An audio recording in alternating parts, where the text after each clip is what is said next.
Let's talk about overcoming shyness. It's all well and good to pound networking into your head, but if you're shy or easily intimidated, then cold calling a stranger is a very tall order.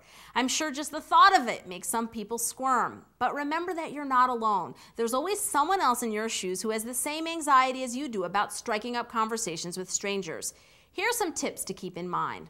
In a social or professional setting, be the first to say hello or to wish someone a good day, and you'll be surprised at how welcome your greetings are, especially if the person you greet is as terrified as you are. No one wants to be alone, and if you step up to the plate, you're actually coming to their rescue.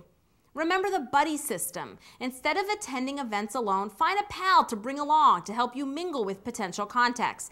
But one important word of caution, don't do this if it means that you and your pal will stand in a corner talking about everyone instead of talking to everyone.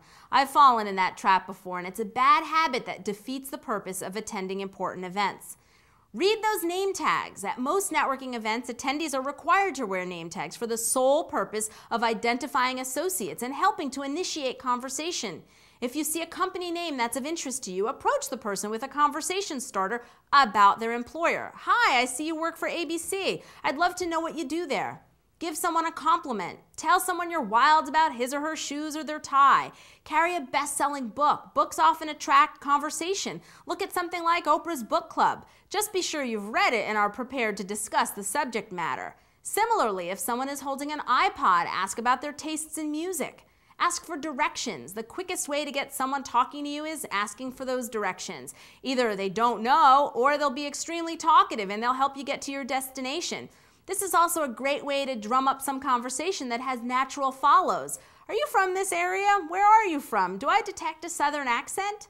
And finally, remember names. There's no better way to convey that someone is important to you than remembering his or her name. Yet particularly in a job search, when you're making lots of contacts, your brain may need to work overtime to remember everyone you meet. There are a few time-tested tricks that can often help.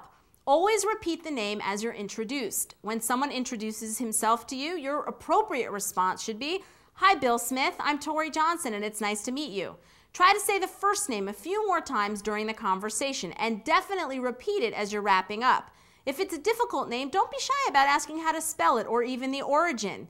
And if you're really intent on improving your communication skills, join a Toastmasters group in your area.